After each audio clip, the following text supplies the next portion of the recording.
دا وګورئ ښه پښتنو، دا زمونږ د صوبایي حکومت نااهلي ده.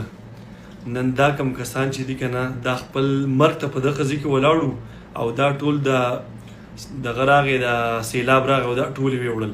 او زه حیران دې ته یم که نه چې دا کم خلک ولاړي صرف ویډیوګانې کوي او تماشه ګوري. یا د الله بندګانو په تاسو کې داسې څوک نه و دغلته ډېر شی کښتۍ ولاړې یو کښتۍ به یې راوستې وو دا کسان به یې په دې باندې راویستي وو.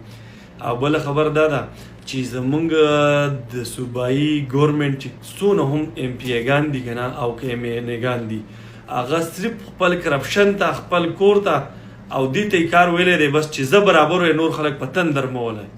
او نه د عمران خان یې راوویستو په قرآن شریفونو دې لاس خودي وو او نن یې د عمران خان سره څه چل وکړو هغه یې غریب بې عزته کړو. او ورته کوي دا بجټ مه پاس کوئ مه منظوروئ هغه یې منظور کړو او دغه د هغو هغه نااهلي ده. نو ګورئ چې بایکاټ دې وکړئ ټوټل زه خو یم چې مخکې له درځي په ګټو یې ولئ دا حکومت والا.